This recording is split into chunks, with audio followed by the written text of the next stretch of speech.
Can I ask you a question? What does manifesting mean to you? 33% of the world population are lonely. I felt lonely, but I wasn't alone. Yeah, there's a massive difference in And there. there's a huge difference in that.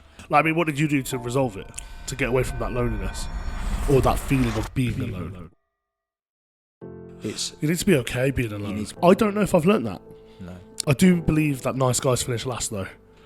They may finish last to begin with, but they win in the end. And True. They do. They do, The last couple of years for me, especially the last 2 years with some of the things that I've gone through and some things that have happened, I think over that time you do learn a lot about yourself and your goals change and you manifest different things as to what you used to. They say the hardest thing is with the gym is just turning up. And that's what I think with everything now. I think the hardest bit with wanting to achieve something is just turning up. I always say this in my relationships. Are you going to show up for me? I had to do everything right from the beginning again, but like that was to the point where it was like, where am I actually going to live? Yeah. Like, I don't have anywhere to live. I just dragged myself out of the mud. That's all I did. Yeah. I'm a completely different person to where I am now as to where I was a year ago. But getting to that was really difficult. How am I going to ever find someone ever again? But you could put this in deleted scenes if you want. It might not be long enough.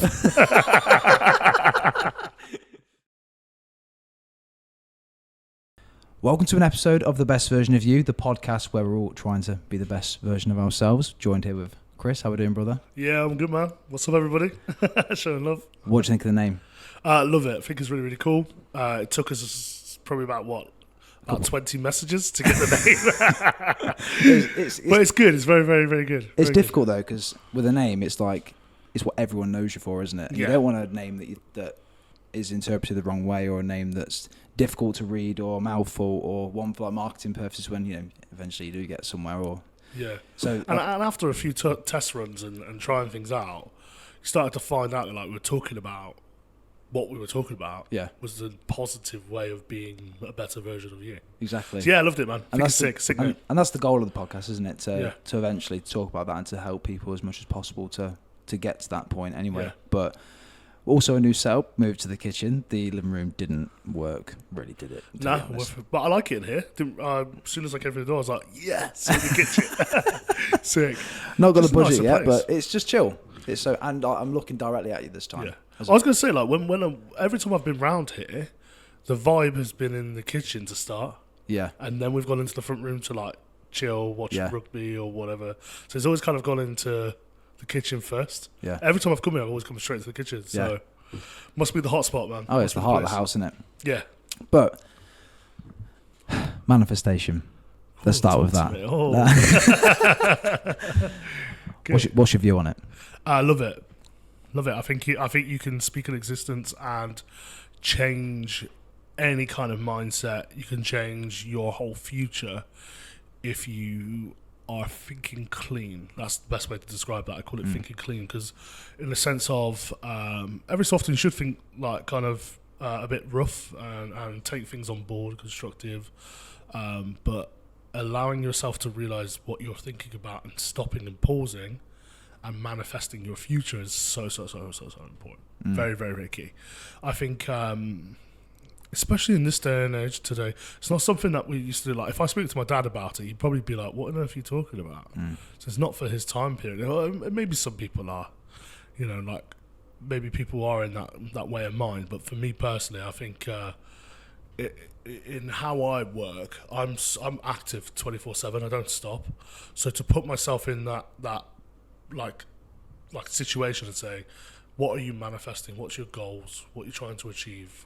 What's your next thing? And it doesn't even always have to be a goal or achievement. It actually could just be like something simple like manifesting my next steps of what I'm going to do that day and how I'm going to complete that. It could be really, really simple. Small wins, man. Small wins are always a good win. I found that manifesting helps me massively, not just from like a motivational point of view, but just generally with lifestyle as well.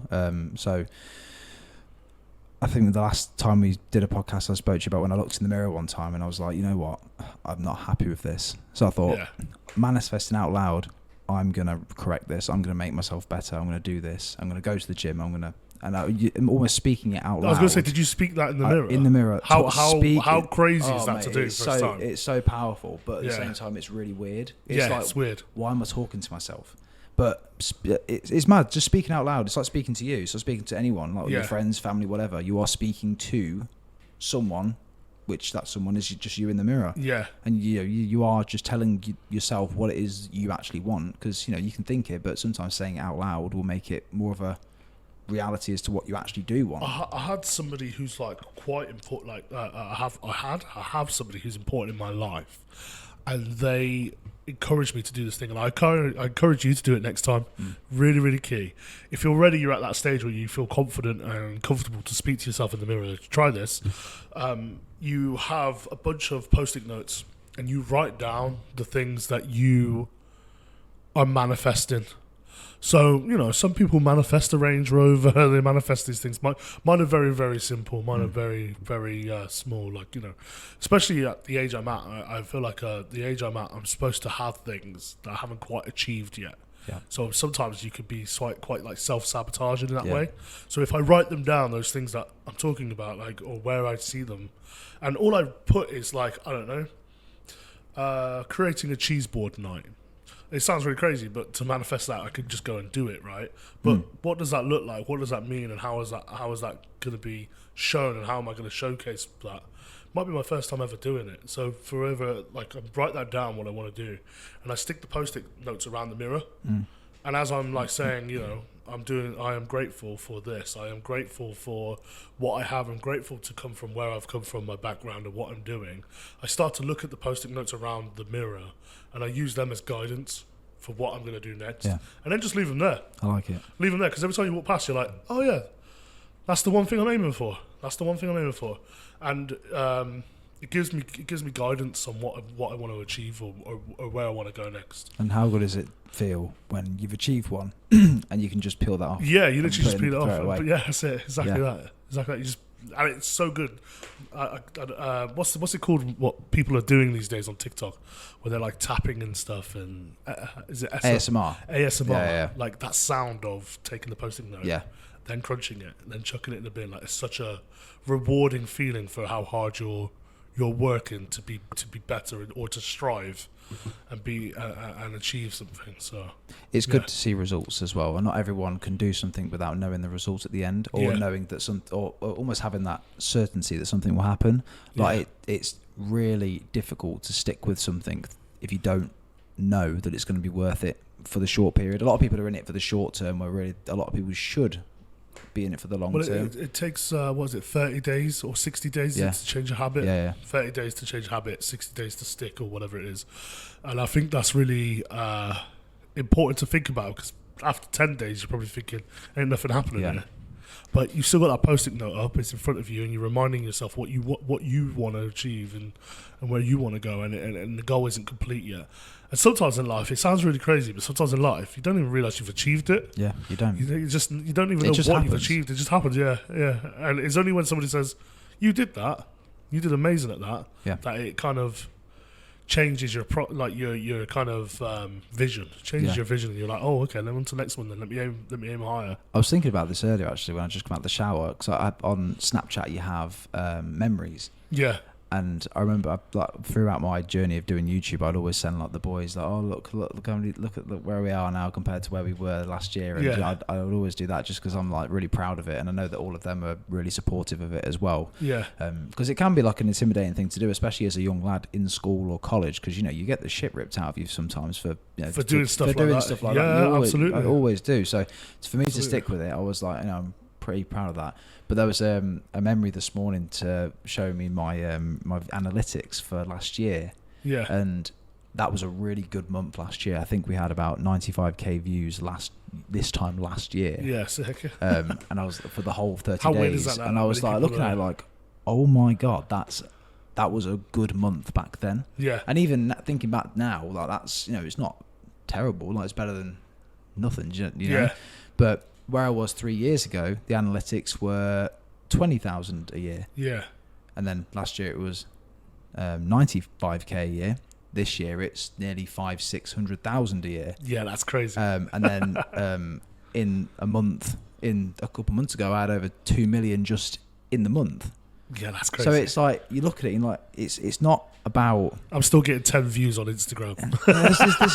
This is what I mean. Right, It's great, like, though. it's Great. absolutely crazy. And Yeah. it's not to brag or to say that it's like I'm better than anyone or whatever, but No, it's just those turning points, like it's where you mad. like in those turning points, all you did was screenshot something, Yeah. and in a weird sense, that's your post-it note. yeah, How weird is that? mate, That's actually your it's post-it note. absolutely crazy. Yeah. Well, so recently, what are your manifestations? If you don't mind me, I'm going to plod a little bit. I just want to see, but what sort of things are you? What's something that you? I mean, because this for me, we spoke about this Yeah. before, and I know how big of a step this is for you, Yeah. for what you want to do and where you'd like to go. So, what is the recent thing that you're manifesting?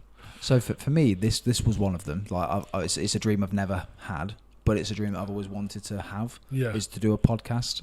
Like, for you, my YouTube is mostly for gaming and for talking about stuff like that, playing through Yeah. stuff, talking about the games, reviewing them, whatever.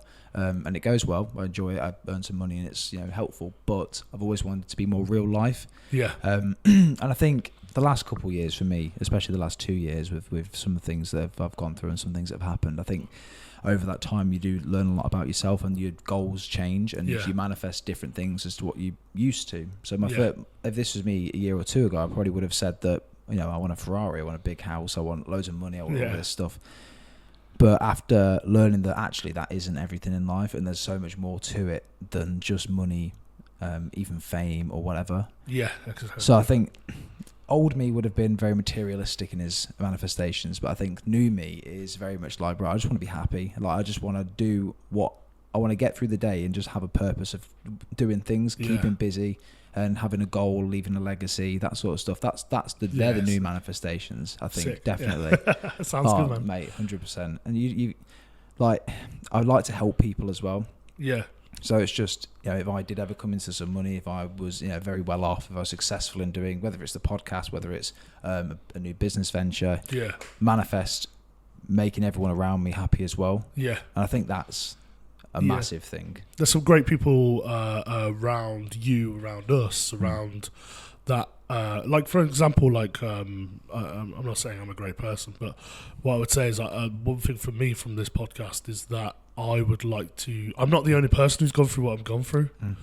But a lot of the time you question, am I the only person going through this? Is this something that I'm supposed to suffer from? Really? And actually the word suffer as well, like the fact that I've just used that just shows that like it's taken in a negative way. But actually what I'd like to do is say, you're not the only person. Like there's other people who have done it, and this is my view on it and how it went for me. Yeah. I'm not saying do it, and I'm not saying don't, but this is what I learned. Did you learn the same? And that's just generally just what I want to kind of myself in what I'd like to achieve from this. But there's so many great people around us who haven't been shown in light. Might not even feel comfortable to do that sometimes, but they have so much to offer. Oh, mate, and like we've learned from them as well. I mean, even in our friendship group, like we've learned from. I mean, we talk about one person just before, and how that person just like brings so much positivity into our life. So, why not spread it? Yeah. Spread the love. He said to me the other night that he wanted to do a song. Really? He wanted to have a little bit of sing. So I was like, yeah, man, go for it. Yeah, why not? Yeah. Mate, What was his song choice? Oh, by the way, this is on karaoke. By the way, I think we all know what his song choice is. What was it? Gold. Gold. Of course it was. Of course it was. He knows who he is if he's watching. I know who he is. He knows who he is. He's currently singing it in the shower, watching the podcast. But to end off this section, the definition of manifestation. A practice that benefits literally every area of your life because it empowers you to become the very best version of yourself. Very much like the title of this podcast, just saying. It embodies that person that you most want to become, and it helps you unlock the infinite potential risk that you have to create the life of your dreams. Sick. Google search. Googled it, yeah? Oh, yeah. Sick. Can I ask you a question? Go for it. What does manifesting mean to you? If you could sum it up in like just one sentence, what does it mean to you? The ability to depict and picture a future goal that you think may be out of your reach. Sick. Yeah.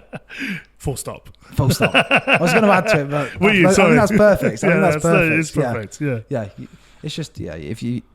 it's just easy to speak out loud. Yeah. And if you can't speak, because like this is good therapy for me because I get to talk about stuff. Yeah. Like, if we didn't do this, I'm like, it sounds strange because I live on my own. I just talk to myself and be like, why do I do this? Why do I feel like this? What do I do here? What do I do there?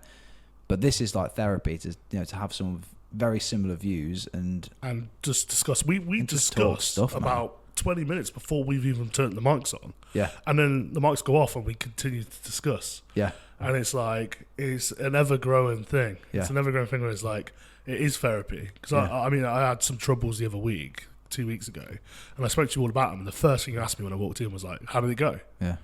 I'm like, oh man, I forgot all about that. Like, I left here and I was tense, stressed. Yeah. And now that's past tense now. But like, the fact that you like, I hope you're okay, man. I hope you're there. Oh, mate, just knows 100%. that in this space was safe. So it feels good. 100%, man. You gotta just. It's the worst thing to do is bottle things up. Yeah, 100%. And I found that, like, I used to be very much like that. Bottle stuff up. Don't Yeah. talk to people because I can deal with it on my own, but you can't. Sometimes you can. There are some things that you need to deal with on your own, but most of the time there are things you have to. You just can't. Yeah. Especially the big things, like the traumatic things. You've just got to talk to someone. Like even if it's like going for a coffee, sitting down. This is like the perfect place. Well, to do it, yeah. Maybe not like really ridiculously personal stuff to post on the internet, but in terms of just like how you feel and how you feel about things and better ways to tackle different problems, for me, it's perfect, man. Yeah, utilize it. Absolutely. This goes straight on to the next point, which I think fits perfectly with what you've just said. Yeah. What is love to you? Oh, what is love to me? Yeah. So you describe what you think love is to you. I find love in the most strangest of places. I can't even lie. I'm not just saying that. Like, I lived in London for 8 years, and I saw love so differently when I lived there. In terms of culture, in terms of acceptance, how things are, poverty, you name it. I found love in the most craziest of places. And love for me, when I see love as an aspect of your life that you can offer to somebody else who might not feel like they have it. And that doesn't, a lot of people go, love, boy meets girl or princess meets a prince and they fall in love and they're happily ever after. But for some people, love doesn't work like that.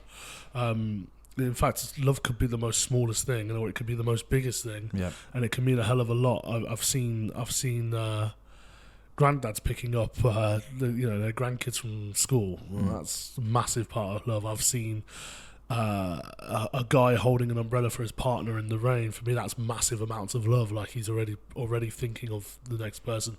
I've seen so many different things. When I see people give to the homeless, when I was in London, that was a big thing. I used to see that quite a lot, where people they wouldn't give them money, but they'd go to the shop and get food and collect and give to them. For me, that's love. I find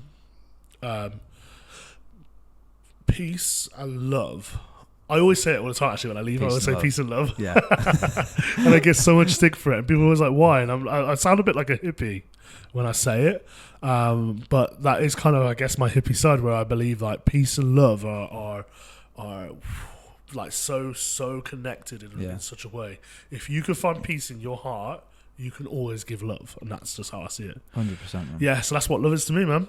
Perfect. Love is giving something to somebody else that they might not have, and it doesn't always have to be physical. It could be mental. Yeah. It could be a movement or acceptance or understanding or just even listening. So yeah. I think. Well, I mean, there's so many different love languages, isn't there? Really, if you really go into it, and I think that everyone shows love in different ways. Do you know your love language, your affirmations?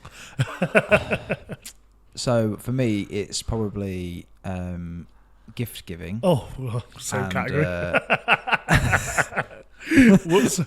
And physical touch. Physical touch. Yeah, they're my two, I think. Yeah, I'm pretty much on the I'm on the same level. I'm 100%. very let me give you the world. Hold my hand. Let me give you everything I got and hold my hand. Thanks. Love you. No, it's just something about that like human connection, isn't there? Yeah. I mean, with someone you really care about, it just hits different. Yeah. It's so different, and like you can't replace that. Like one of my friends stayed with me for a week or so, and like living with them, and then you just like almost compare it to what it would be like living with a partner. It's completely different. Yeah, absolutely. So different. Yeah. Like they're both like, it could be a best friend or a partner, but the relationships are completely different. Completely different in that aspect. Yeah. But I always look for a best friend in my partner anyway. Of course, I'm such like when I've had like particular guy mates in the past be like, oh, why don't you get with that girl? She was well fit. She's really into you.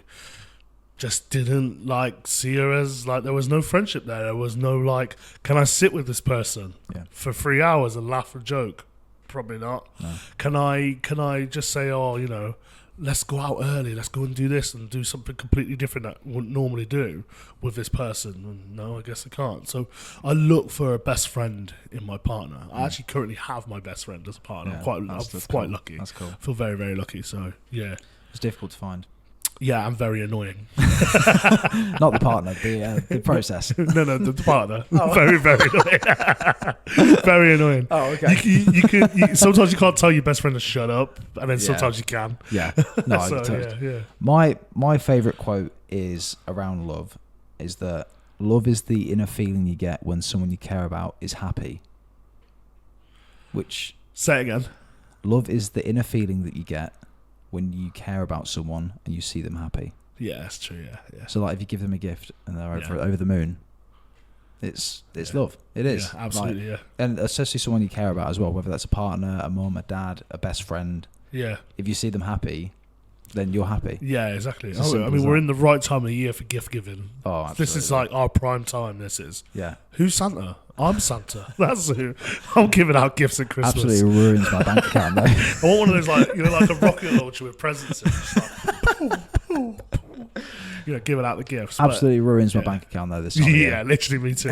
Because I don't have I don't know about you, but I don't have a limit. Like, hold on, financially, I should have a limit because you're not rich. No. But for some reason, when it comes to Christmas, I'm like, I've saved for 3 months, and I wanna make sure everybody gets exactly what I think they deserve and what I want to get them. I like to spoil them. It's just if you see something and they're like, oh, I might like that, just pick it up. Yeah, like, that's how I see it. I don't know. I suppose that financially, if you need to, put a limit on it. Oh yeah, I don't know. But like, we're not condoning to waste all your life savings on presents. But like, you just gotta like do what you think is right. Buy them whatever. Is this like your favorite way of giving gifts, or what is something that you've done where you've given a gift in the aid of love?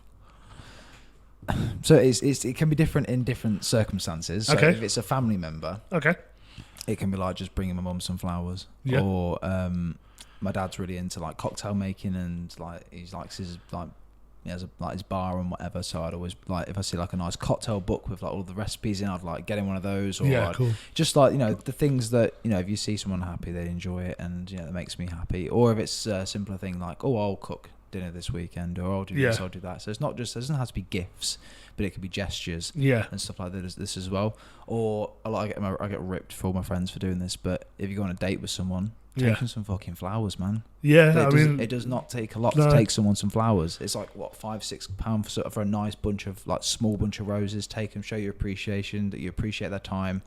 I've done it. Everyone I've done it for loves it, but everyone I've spoke to always rips the shit out of me for doing it. Well, to be honest, the craziest thing. So the person I'm with now, I took flowers on the first date, and she was just like what? Like, no one's ever got me flowers. I was like, what do you mean? You've had like a 3-year relationship? Literally. She's like, yeah, but I've had a 2-year relationship as well. I'm like, what? So in 2 years and 3 years that you've invested into each other as a partnership in your previous relationship, you never received flowers? She was just like, nope. I was like, what on earth? Crazy, how simple is it? I've had the exact same thing said to me as well. How simple is it? The first date I ever went on, I didn't know how to do it, didn't know what to do, I didn't know how it was going to go. It was just all completely brand new to me. Yeah. So I picked up a really nice small bunch of roses and then gave it to her as, went to the door like a gent. A lot of people would shit themselves doing that. Like, they're just waiting in the car, but I was like, you know what? Got to go to the door brave it. and just brave it. Yeah, man. just brave it. So I did that, went to the door, gave her some flowers, and she said she's never had flowers before. That moment that you're feeling at that door, that's only 5 seconds of how great that feeling is going to be after. Oh, yeah. Like, it's not even like, so once you've like kind of handed that over, that feeling and that conversation and that relaxation, and it kind of eases off the tension a little bit as well. Yeah. It's like a nice thing to do. I think it's great, But it's mad though, isn't it? Yeah, I don't understand guys, what are you doing? What are you guys doing out there? What are you missing? Like, there's nothing wrong with buying flowers. Again, it's just the feeling of like the feeling of giving a gift and making someone's day, and I think that's what the love language is. I think that's why we do it, and it's more of like I can't remember what the terminology is, but like an old-fashioned way of thinking. Yeah, I'm very old-fashioned. So like my granddad would always do that for like my nan, and like would always say that take a woman flowers and do this, do that, and I think it's stuck with me ever since. And chivalry. Yes, yeah. And do you hold the door? Of course. Are you walking on the left-hand side or the right-hand side of the left? Left. You're not pushing them into the right, into the road. It's like when I take a dog for a walk. Dog's got to be on the side that's not on the road. Like, I look at people that do that, and I'm like, what are you doing? Yeah, what are you doing? Like, if you're walking with a little boy, girl, whatever, like a daughter or whatever, they've got to be on the other side. On the other side of the road, If it's you with a woman, they've got to be on the other side, because you're walking. You don't want to walk. Well, you don't want them to walk in the road, do you? No, of course not. You're the bloke. You do it. Yeah. It's just the small things, isn't it? You've got to do details. Stuff like that. It really is. The details. Small Attention to detail, man. It's massive. Small things go a long way. I do believe that nice guys finish last, though. No, I hate to say it. I am a experiment of like nice guys finishing last. I've been an experiment of that. So it's funny you brought that up, actually, because I had a conversation yesterday with a close friend about this exact same thing. Really? That rather than good guys, good people finish last. Okay, yeah. And I said that they may finish last to begin with, but they win in the end. And true. They do. They do, and it's happened, from my experiences in the last 2 or so years of not having the best time of my life. Yeah. You finish last first, so you may feel like a bit of a mug. You may feel like things aren't going your way. Yeah. You may feel like it's really, really tough. Why me? Why does this happen? Yeah. It might come in threes. You might break up with your partner. Your car might be broken. And then after that, you might say you've got a speeding ticket or something, or whatever it is. Yeah. It comes in threes. It may come in more than that. You may just get hit with a load of shit for 6 months. But then you do start to get out of that. You start to come out of the rut, and then that's where you reflect, and that's where you manifest, and then that's where things go, you know what? It's a mindset thing, isn't it, I guess? It is, 100%. Because a dickhead is, may get the girl. Yeah. But in 5 years, what are they? Yeah, it's true, yeah. Whereas a good guy may miss out on the girl, but man, you just got to close the door and go to the next open one. Yeah, haven't you? You can't just linger at the door. When I was dating, when I was single, there wasn't it's kind of crazy. Like our age gap's a little bit different, but it's not massive. But our age gap's a little bit different. But when I was actually single, I didn't have the access to dating apps or to anything. It was just talking to people, and there was a lot more fear back then. Like, am I going to find the person that I'm looking for, or is it that I'm not just not sure what I'm doing, really? What am I actually supposed to be doing? So that's why I suppose that's where that thought process comes of nice guys finish last. But you're right, good people can, you can win in the end. They definitely always win in the end, because that's what women look for. Did you see me trying to say your quote? I was struggling when I completely did not nice have that. Guys, nice people finish. Shit, I can't even remember it myself. Nice people finish last at the start, but win in the end. See, I got that. Nice pizza always save the last slice for the next day. And I agree, because you can microwave it or you can have it cold. Oh, cold pizza. Win. Elite, yeah. But why is it important to have people you love around you? What does it do for you? So, a lot in my life growing up, I wasn't particularly close to my parents or my family, but my friends, they were like my family, so everything went through them. I think it's important to have those people around you, because even though sometimes it's not blood related or nothing's really set in stone or there's no prediction of what the future or what's going to happen, you can still rebuild relationships. I have one of the best relationships with my dad right now. I called him just the other day, and if you said to me 12, 13, 14 years ago, would you have that relationship with your dad? I'd say, oh, I don't really like the guy. It's not necessarily I didn't like him. It was just very much we were just not seeing eye to eye for long periods of time. And actually, a lot of the people who I was around that I thought were family guided me in the wrong way as well. So you can learn that. I have my family are one of the biggest foster families in Leicestershire. Pretty much gotten awarded for it. And we've fostered something like, I mean, we you know, there's some big houses that foster like 20 kids, 30 kids, but we've actually like fostered quite a high amount, and the turnover in what we do for them and how we help them. And actually, to be honest, not one of them isn't my cousin. All of them are my cousins. Man. Like, I actually fell out with one of them, and I still call him Cuzzy. So he's my cousin. You know, I can't argue it. We fell out on different terms, but yeah, like we've got like 60. I've got like 16 cousins on the ground basis of from around that live around here, and they're all from all over. One of my cousins is from he's Muslim, and then we have a cousin who is has a different religion. I have a cousin that is just literally from like up north. 2 twin cousins as well. Wow. Like, it's just completely like, and to see all their families and what they've done and what they've achieved and how well they're doing, managers in restaurants and bits and pieces. Like, to say like before they felt like they had no family when they arrived into the house, and now they call us family. Yeah, it's an absolute privilege on our behalf, really. Yeah, so yeah, it's important, really, really important. I think it's really key. Statistically, 33% of the world population are lonely. Doesn't surprise me. Why? It just doesn't surprise me. I think, and you know what? Probably those people that are lonely are the ones who probably have had people around them, and those people haven't been there. They haven't listened. They haven't been heard. Yeah, that statistic just doesn't surprise me at all. At all. I think I mean, one, how the hell is someone going to get that statistic? But also, I think it's for very different reasons, right? For being lonely, because you can feel like you're alone. The way I look at it is, and the way the terminology that I used to use is that I felt lonely, but I wasn't alone. Yeah, there's a massive difference. And there's a huge difference in that. When I was split up with my partner, and it was just me in the house, like I was really lonely. And at times you would have felt alone. Yeah, but you weren't. But it's only a feeling. Yeah. Like being lonely is so different. It can be short. It can be short term or it can be long term. Yeah. And but what you have to learn is to adapt and be okay in that situation. Like, I mean, what did you do to resolve it? To get away from that loneliness? Or that feeling of being alone? Well, for me, it was slightly different because it was a very long-term relationship. So it was nearly a decade. So it was a long time. And within that time, I was never alone.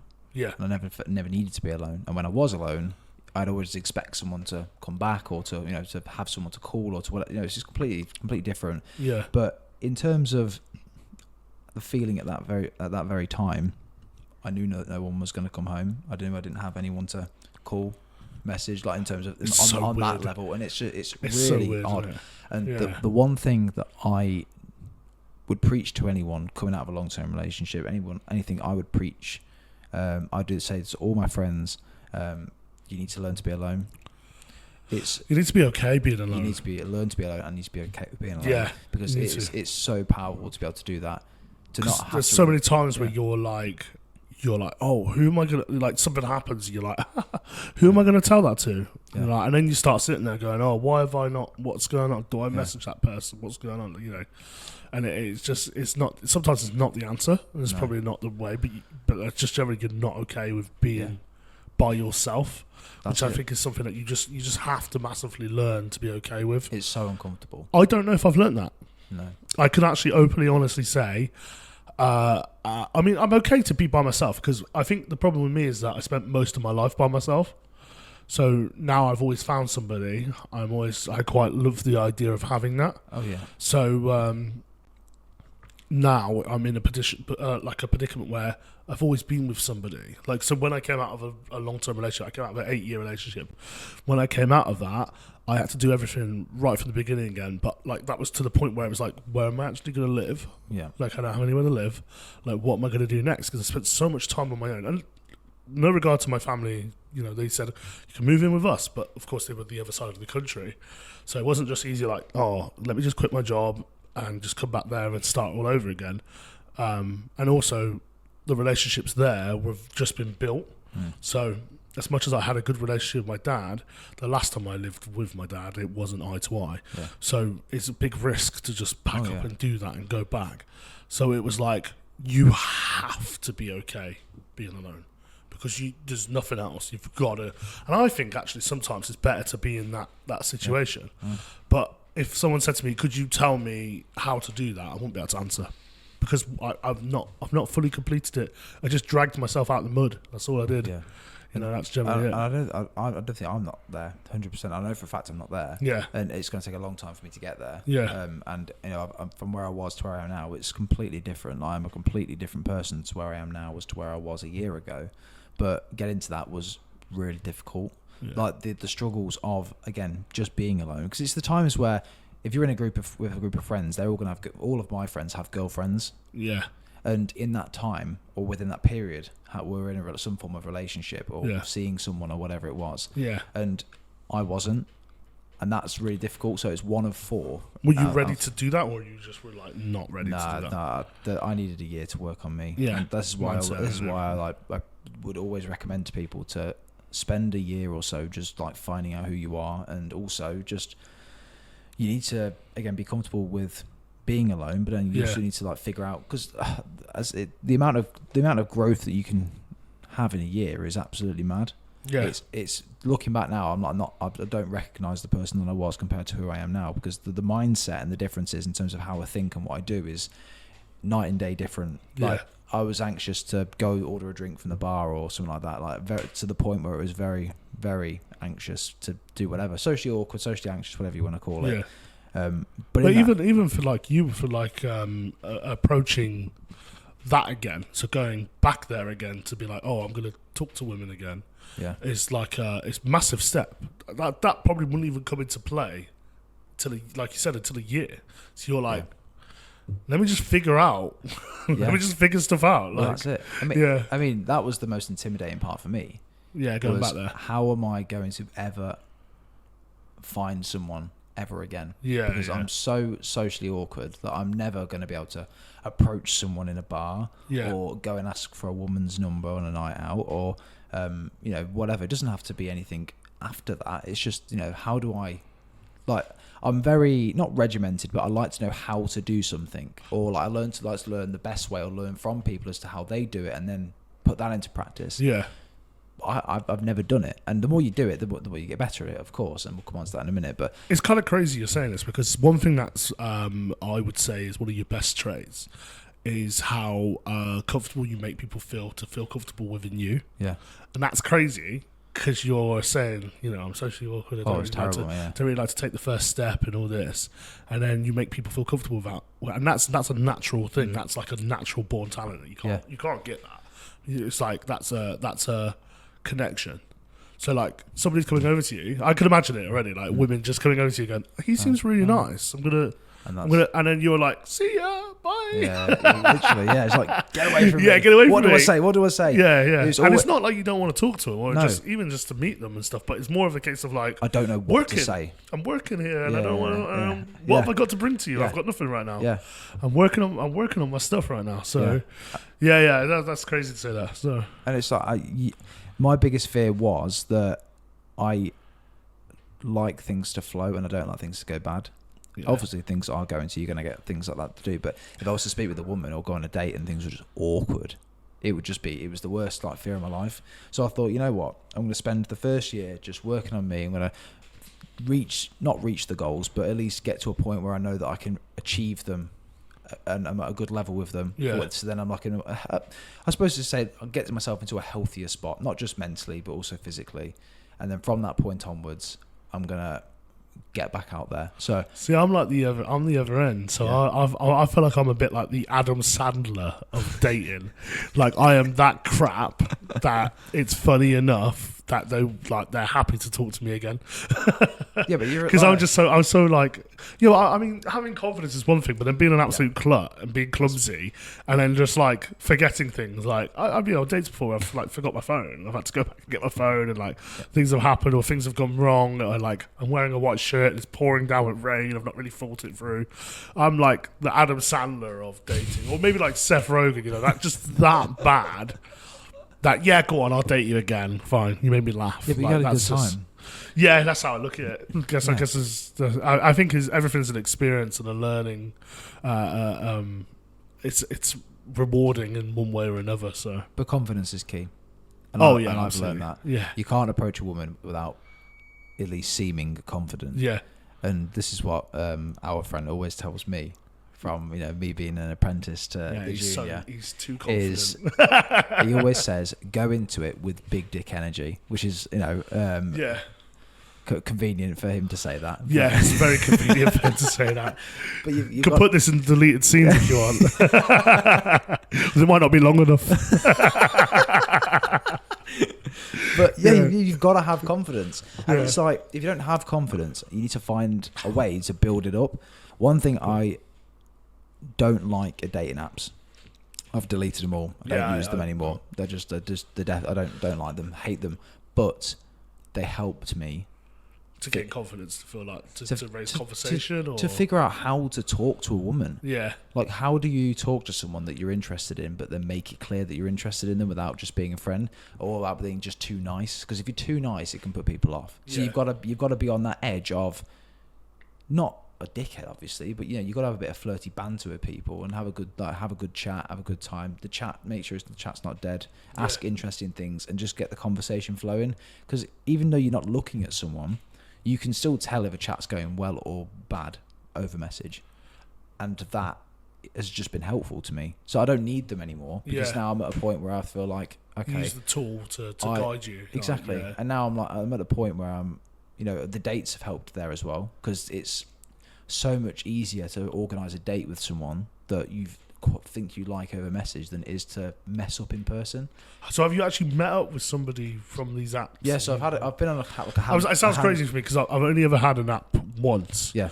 I just couldn't disapprove enough of Tinder. I just don't get the concept of Tinder. No. It just, for me, it's the wrong message. You're sending the wrong message as a person. So I just was against that. But the one app I did have was I'm not sponsored by these, by the way, was Bumble. So which was where women come to you, and it was more of it wasn't more of an arrogance thing. It wasn't like, oh, women are going to come to me. It was more of a, I don't know where I stand in things right now. I don't feel very confident right now, so like, where am I in things? So I allowed women to approach me to give me the chance to chat. I knew I could talk, I knew I could bring conversation, I knew I could keep that going. I just hadn't had the chance. I hadn't been approached in so long, or I hadn't thought of myself as an attractive man for so long, which is kind of weird, right? Because it's kind of like a bit of feminine energy, I guess. Yeah. Like the fact that I felt very feminine in the way that I wanted to be approached, but it wasn't an arrogance thing. It was generally just, I don't know if I can be approached still. Am I still attractive? And that's self-doubt. That is self-doubt that causes that. So. And I had tremendous self-doubt, and it's not a healthy thing to have. But when I first started it was a case of I would have my friend Tom, for example. We used to go to school. We've only just sort of come quite good friends again, and we're always seeing each other on night out and have like a good time together. But I'll never forget this conversation that we had. It was the first time I'd seen him in almost 8-9 years. He was a completely different person in like a positive way. And it was from that point he said to me, when I told him about everything that happened and where I was in mentally and what was going on. Yeah, he was like, mate, you can get anyone you want. You are a good looking lad, and you're a lovely lad as well, and just building me up. Why is he lying to you? Thanks, Chris. You won't be coming back next week. I won't be on the podcast again, guys, sorry. But it's just like sometimes you need to hear it from someone else. You do, yeah, and not a woman. but like Yeah. a friend. Just just to have a It's sit that there. whole thing of what you go to the gym for, isn't it? You go to the gym, you're like working out, you start to look good. Like no woman looks at you because you're in the gym. Yeah. First off, and one, you're sweaty, Yeah. and then one guy comes over and goes, "Bro, I saw you last week, man. You're looking great." Yeah. And you're like, "Cheers." Yeah, that's it. You're looking great too. Yeah, it Yeah. was so like powerful to me because I was like, I had so much self doubt. I always said to him like, I'd love a bit of your confidence, or like, Yeah. how do you approach a woman, or how do you do this, how do you do that? Yeah. And like, it was funny enough actually that a woman that was in there came up to say hello to him, and I was just observing and just watching, like, I was just like, oh my god, like how does one do that? How is one so confident? And when that woman left, he told me, he was like, mate, I'm shitting myself every time. Like, you know, I'm not someone that goes into it with loads of confidence to be a dickhead, or loads of confidence just because I've got it. You've got to act like you it. got it, yeah. You've got to act like you've got it. That's it, yeah. And it works. Yeah, it gift of the really, gab. really works. It does. You don't have to be ridiculously confident or anything, but as long as you seem confident and you seem like you know what you're doing, it's the same with everything, isn't it? It's the same. With Yeah, I mean, work, it's the same I with women. approach rugby like that. Yeah. So like, when I go out to play, I play on the wing. Quite a big guy. I look like I should be in the pack in the forwards. I look like I should be the one who's going to tackle you. But I'm still quite quick. I'm still quick in my feet. And all I know is that when I get that ball, a lot of people look at me and go, "Well, he's a big fella, but yeah, you can't be quick."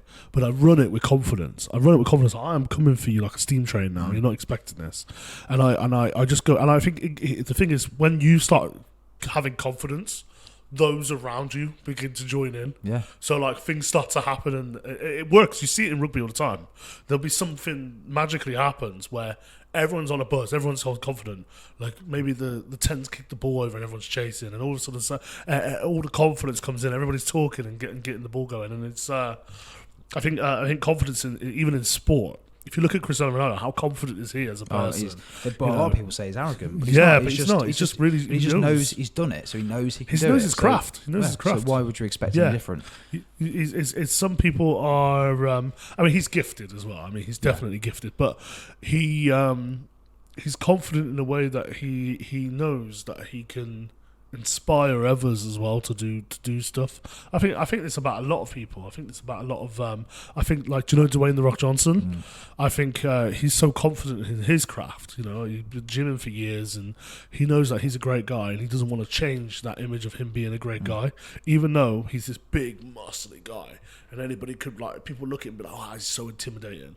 But he's like, "No, I'm a great guy. I plan to stick with that." So. Yeah. Exactly, and it comes into like repetition as well. Yeah, like as hard as it might be to say that, you know, going back to like the dating side of things, if you're a man or a woman and you're looking for someone or trying to get someone, or just even if you're going out for a night of fun just to try and get a number, have a kiss at the end of the night, whatever it might be, you know, do a couple of shots, whatever. It's mad how he just doing it. And doing it again and again and again and again, not to the point where, you know, you could be regarded as whatever, but in a point where it's just you're getting the experience of knowing how to do it, and do you know what I mean? Yeah, like, it's like it's like if you do anything, it's like if you're playing rugby in a position and you do it 10 times as opposed to something you've never done before. You know, you're going to do it better the one you've done more because you know how to do it and you know the questions to ask, you know, the things to do. You become more confident over time, and you've just like I urge so many people to just do things. Like if you've not, try more. You've just got to try more things. Like if you want to do something, you're going to be crap at it the first couple of times. I always said to my friends that I don't know how I'm going to do this. Like I've got no confidence in this. I don't know how to talk to people, but you just flow with it, and it's different every time. But you learn to adapt to situations better when you become more confident. Yeah, I have my one of my bugbears is when people talk about doing it rather than just doing it. I was one of them people. Really, it's one of my bugbears because if you're talking about it, well, yeah, I believe you. I believe in people, so I'm a sucker. I'm a sucker for believing in people. I believe that you're going to do that, so do it. Then when people don't do it, I get disappointed. Because I want the best for people, so that's why. That's the only reason why. Exactly. I was the exact same sort of person, and I'm the same as you in that regard as well. Yeah. Like I'd always say to myself, "I'm going to do this. Yeah. I'll go for a run. I'm going to train for a marathon. I'm going to go to the gym." But then first week, immaculate. I can do it. I was doing 3 days a week. I remember it. And the next week, I was like, "Ooh, I ache a bit." I'm gonna try and do something else. So I believe that I'm too busy to go, or you'll always find an excuse, and that's the thing. Like when you've not developed a habit, it's difficult to find the motivation to stick with it and to carry on. And it's the most difficult part of doing anything, because again, you don't have the tunnel vision as to where you'll be at that point. You just think of how you'll feel after it, or how you'll feel. Well, you think how you feel now, but you don't take into account how you feel after it. Yeah. It's like if you get up in the morning for the gym and you hit the snooze button and you go back to bed and you have a shower later, you can look back in the shower and think, I could have just done it, I could have just got up and gone to the gym, and I could have had a shower straight after, and I could be doing something else right now. But instead, now I've got to go in the evening. They say the hardest thing is with the gym is just turning up. And that's what I think with everything now. I think the hardest bit with wanting to achieve something is just turning up. I always say this in my relationships. Are you going to show up for me? And when I mean show up, it's not like, oh, we're going to put a show on and I'm going to be there and all this stuff and I'm going to shout about it from the rooftops. You don't need to do that. Just show up for me. Just be there. Yeah. You know, it doesn't matter if you arrive late to my rugby match and you come and watch the last 30 minutes. At least you showed up. Yeah. It doesn't matter if plans change and we have to reschedule. I'll show up. I'm a big believer in it. Doesn't matter how you do it as long as you show up for people. And when you show up for people, it gives them confidence and also gives you confidence and reassurance in what you're building is going in the right direction. So I'm just a big believer of that. I'm just a reliable person. Yeah. That's it, yeah. I mean, we can't always be reliable. Things happen in life. Things come in the way, yeah. But it's the principle of it, isn't it? If not always, it's not even just like being reliable. It's also like, don't lie. Yeah, that's it. Yeah. Like, just don't lie to me. Like sometimes, like there's differences. Like in some cases, I'm fine with it. Like if there's a secret and I don't need to know, then don't tell me. Yeah. But if it's a blatant white lie and I know for a fact it's bollocks, then I'm gonna be like. When things don't add up, you're like, what on earth? What's the need? Yeah, why did you do this? There's no need, because the only person you're harming is yourself. Yeah, that's it, yeah. Really you have to carry it, no one else. Well, that's it. And then and it's worse when someone finds out. Yeah, that's it, yeah. Because then you've got to explain yourself. And then you've got to explain why you lied. And then it just covers it uncovers an entire hole of shit that you don't need to go down. Yeah, that's it. It really does. Yeah. To end off. Cool. What would you say to someone going through a difficult time right now? Someone that feels as though they don't have any love around them, don't have people around them. Yep. They can't see the end of the tunnel. They don't have that perspicacity to see the end of the tunnel, and they don't have that. They're not indefatigable in order to have that sheer determination to get to the end of it. So some of it feels like it's they don't know where to go. They're stuck.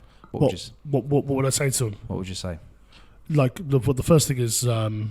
The first thing I say to him is, why is it taking for me to reach out to you? Why haven't you reached out?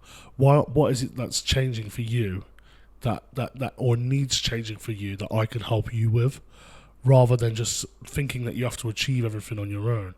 That tunnel vision that you're looking at not necessarily needs my help in a way that I physically get you to the end of the light, but maybe you're looking for someone to reach through. I think anything is possible. I think as long as you work hard and you put you're all into everything you do and you say, I tried, it's better than not trying at all. You mentioned the light at the end of the tunnel. The fact that you're in the tunnel, you're halfway there. So why aren't you pushing to get out of it? There's so much more you can do if you just go that extra bit.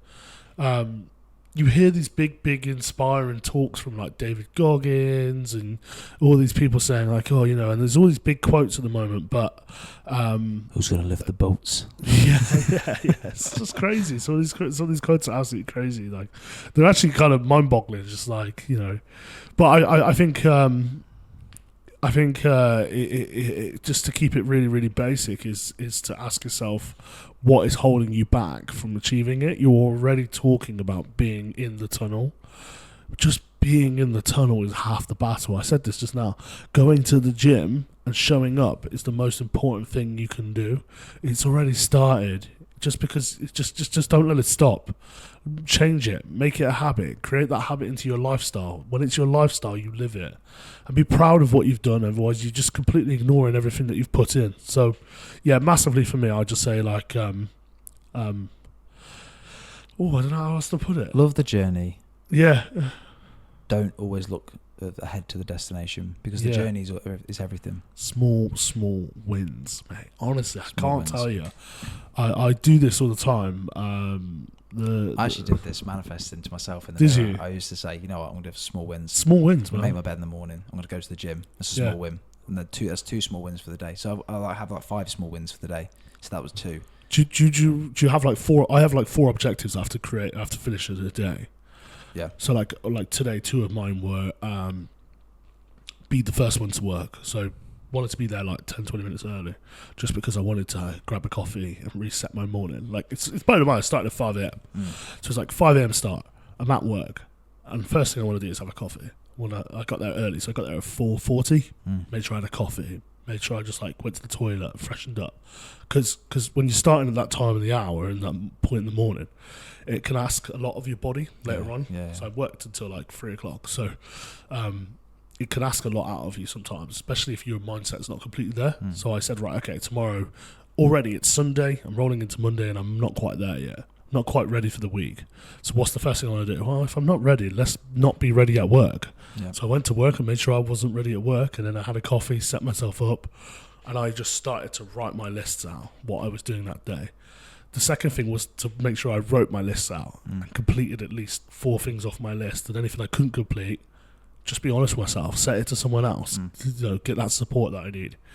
And then, like, my third thing today is to make sure that, like, tonight I do something that just completely does not involve my brain cells too much. Like, maybe I'll go on the toilet and I'll just read a book for, like, 10 minutes. You know, instead of going on TikTok and scrolling, just read the book. Something I miss doing. And then my fourth thing is to cook some good food. Nice. And they're so, like, how simple are they? There's such small wins. Such small wins. And it's okay, because if I miss 2 of those, at least I'm going to cook food. At least I'm going to read my book. It doesn't matter. But small wins are the answer. Massively. Oh, mate, they are. They've helped me a lot. Like, get up in the morning, make your bed. Yeah. First thing you do. Doesn't matter. Just make your bed. Have you seen the new statistics about making your bed, though? I've seen some things, yeah. Where it says, like, don't make your bed because of, to do with, like, bed bugs or insects. Just like, don't get up, don't make your bed. Just stay in bed all day. I know, the more they keep putting these things out, the more I am. Just lie in bed, lie in dirt. Okay, no problem. But it's small wins, they're so good. Make your bed. If it's just like, brush your teeth. Yeah. If it doesn't have to be going to the gym. It can just be whatever. Like, you know, have a healthy breakfast. Cook your breakfast. For me, it'd be make a video before this certain time, and then I can, you know, do whatever. But you just have to. It's good because you kind of have a structure in your day. Then do you have a small goal that's leading to a big goal? Consistency is my small goal, which will lead to bigger things. Absolutely. 100%. Consistent. You've got to be consistent. Like with YouTube, you've got to be consistent. You can't not be consistent, else you're never gonna. You know, if I didn't upload for a month, I'm not making any money. I'm not getting any new views. Not doing anything. If I'm not starting this and being consistent with it, even if it doesn't. I mean, the first, as we spoke about analytics earlier. Yeah. This won't get anything in terms of, you know, for the first little bit. It might blow up straight away. Could be completely wrong. But from my experience, it's going to take a bit of time. Yeah. But again, it's all about seeing at the end, isn't it? And it's the journey rather than the destination that you've got to be more concerned about, and enjoy the journey as well. Yeah. Like that's all it is for me. But if you don't do this, you'll never know. Well, that's it. And I'm not getting to being older and looking back and thinking, I would have loved to have done that podcast. Yeah. Oh, imagine! I thought about that one time. Where would I never have did been if we would have done that? I couldn't be in that situation. I actually came up with a business idea that I sat on and left. And do you know what? The craziest person owns that business idea now. It's Jason Derulo. He owns a business idea that I wrote up. Like, it could, you know, he might have done it before me, sort of thing, and he had the money behind him, and he got it, and he got it done. But it was the idea of when Netflix first came out, and it was like you pay tap and go with a membership card for a car wash. And that car wash, you just come through, and then on the other side, whilst your car is being cleaned and washed, it's a restaurant. So it's just like shakes, burgers, and if you're a member, you get like a burger and shake for £7.